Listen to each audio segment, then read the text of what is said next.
الحمد لله وحده والصلاة والسلام على من لا نبي بعده. نعم أبلون جبت لبا ومسلم ينا أين كبيرا أنتي حسب الله سبحانه وتعالى إكا وكمتاسا اkizibu kyonna kyalimu. Omusiraamu obeera ng'oli mu kizibu ng'oyagala kivaamu, manya nti tewali asobola kukikugyamu okuggyako Allah subhanahu wa ta'ala. Kiba nti lumu omubaka alayhi salatu wassalam yagamba Ibnu Abbas, yamukwata ku kibegabega n'amugamba nti ya ghulaam, yamugamba ebigambo bingi, owange gwe muvubuka gwe, inni uallimuka kalimatin, ngenda kuba nti nkuyigiriza ebigambo. Naye mu bye yamusomesa mwalimu yamugamba nti abantu bonna mu makulu ga hadith, abantu bonna ne beegatta babeere nga balina obulabe bwe bakutuusaako, tebasobola kubeera nti babukutuusaako okuggyako illa bishaiin qad katabahu llahu lak, okuggyako ekyo Allah subhanahu wa ta'ala kye yakuwandiikako. Abantu bonna ne beekuŋŋaanya nga balina obulabe bwe baagala okukutuusaako, tebasobola kuba nti babukutuusaako. Okuggyako ekyo Allah subhanahu wa ta'ala kye yasalawo, kye yakuwandiikako nti kyo kijja kutuukako. So Allah subhanahu wa ta'ala yekka gwe tulina okuba nti tusaba okutuggyirawo ebibi byonna oba ebizibu byonna bye tubeeramu. Kiba nti Allah yatugamba waman adallu mimman yad'u min duni llahi man la yastajibu lahu ila yawmi alqiyama wa hum an du'aihim ghafilun. Omuntu yenna alina kubeera nti asaba Allah yekka. Bubuze eki, ani asinga okuba nti mubuze okusinga oyo asaba ebitali Allah?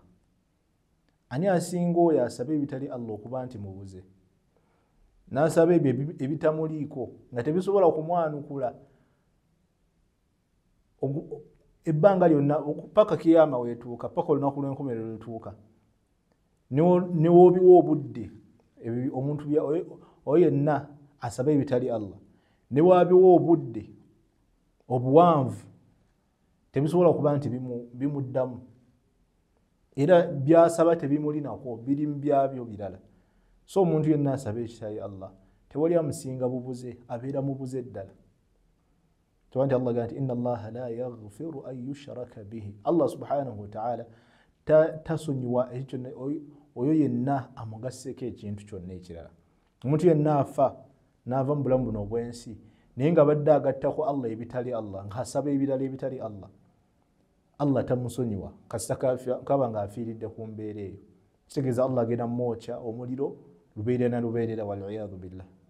So okusaba ekitali Allah ng'oyagala okujja mu buzibu, manya nti ekyo shiriki akbar, shiriki omunene oba ogasse ku Allah subhanahu wa ta'ala, era oba ovudde mu busiraamu, olina kusiraamuka bupya n'otoola shahada bupya n'osiraamuka bupya. So tulina kusaba Allah subhanahu wa ta'ala yekka. Kebabe balongoofu tetubasaba, tulina kusaba Allah subhanahu wa ta'ala. Kebabe bannabbi tetulina kubeera nti tukola ki? Tubasaba. Abafuuyo atatonda yenkanankana n'atonda. Afaman yakhluq kaman la yakhluq, oyo atonda yenkanankana n'atatonda. Allah subhanahu wa ta'ala fenna tukkiriza nti yatutonda era ebirala tebitonda. Kati ekyo tekitondangako wadde n'enswera, oyinza otya okuba nti okisaba? So tulina kuba nti tusaba Allah yekka, era yenna asaba etali Allah amanye nti ekyo kiriba akoze ekinene ekisingayo obunene, akoze ekibi ekisingayo obunene. Tulina kusaba Allah. Abantu bintu basaba ebitali Allah, abamu basaba abafu, entaana, olina agenda ku kaburi, abantu bagenda ne balambula ebijja naye nga bagenzeeyo n'okumalirira nti ensonga zaabwe zigenda tereera. Agendako ewammwe empewo z'abajjajjabo zikufuweko, genda otereze ebyewammwe biki olyoka ofuna visa ebweru, olyoka ofuna emirimu emirungi biki, ebyo byonna kugatta ku Allah subhanahu wa ta'ala. abafu tibalina kye basobola kugasa balamu nawe ekyo tolina kusaba abafu era omuntu wakikoze ekyo aba avudde mu busiraamu Allah subhanahu wa ta'ala yekka gwe tusaba wa idh qala rabbukum ud'uni astajib lakum Allah yekka gwe tulina okusaba ebirala ebitali Allah subhanahu wa ta'ala tetubisaba keba biba malayika n'okuba nti bakitiibwa balongoofu naye tetulina basaba kuba nabo basaba Allah walillahi yasjudu ma fi samawati wama fi l-ard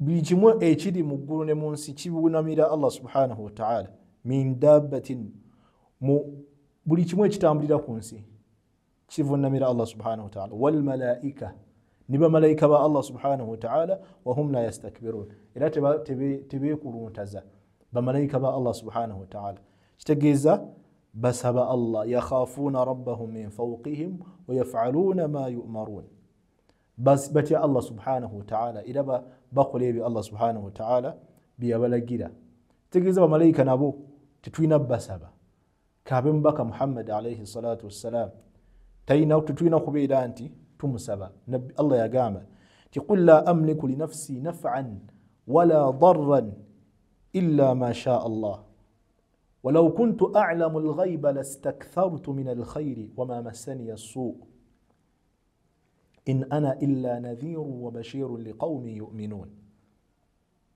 Omubaka alayhi salatu wassalam Allah mwogeraho nga mugamba mtigamba abantu abo nti qul la amliku li nafsi naf'an nze Muhammad siina kyenfuga mu bulamu bwa sinza fuga ebibi oba ebirungi sinza abinaho control sinza bifuga nti kino kibi kino kirungi kati kakituukirire kino kirungi kakituukirire kino kibi kakituukirire era Allah agamba Omubaka agamba abantu nti senga nali mmanyi walaw kuntu a'lamu al-ghaiba lastakthartu min al-khair senga nali mmanyi ebyekusifu nandibadde situukibwako kibi kyonna kyonna ate nandibadde nina ebirungi bingi ate nandibadde ebibi tebintuukako naye nze Mubaka Muhammad sallallahu alayhi wasallam siina kyendi okujjako ndimutiisa era ndimusanyusa eri abo abakkiriza Allah nsanyusa abo abakkiriza Allah nti Allah agenda bawa ejjana ate nentiisa abo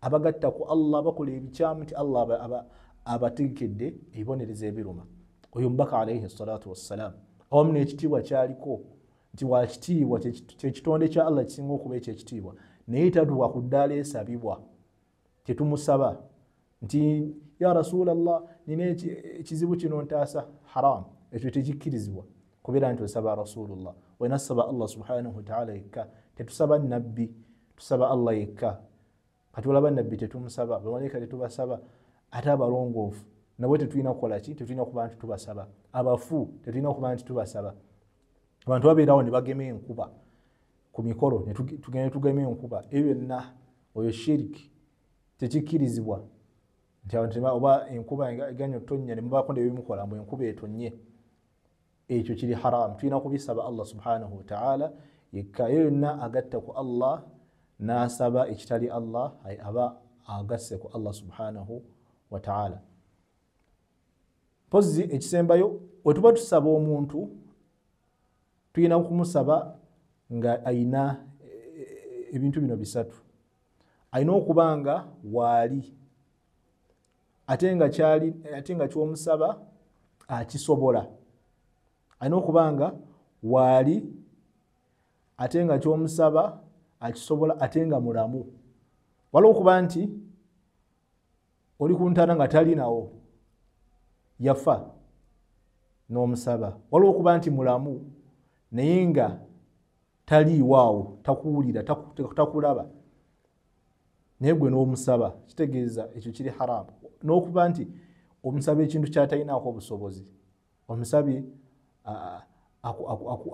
otambule bulungi mu safaari yo ng'osaba muntu ekyo kiri haramu kuba ekyo takirinaako obusobozi n'osaba jjajjaawo nti otambule bulungi nedda olina kusaba Allah kuba ekyo takirinaako obusobozi ebintu byalina okusaba omuntu ebintu bya bulijjo byalina tiwayimpa mpeereza ku lugungi eyo mpa empolayo ku ssente, mpa ku ssente, mpa ku mmere ng'agiina naye ekintu ky'atayina nti akuwa emikisa ofune ssente, akuwa emikisa otambule bulungi ng'ogenda mu safaari, ekyo takirinaako busobozi.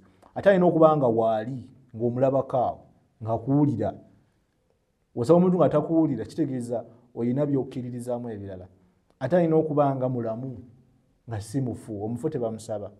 So tulina kusaba Allah subhanahu wa ta'ala yekka okubeera nti atutaasa ebizibu byonna byetubeeramu. Awo wetujja okusinkana Allah nga musiimu gye tuli. Hadha wallahu a'la wa a'lam wa barakallahu fikum wassalamu alaykum wa rahmatullahi wa barakatuh.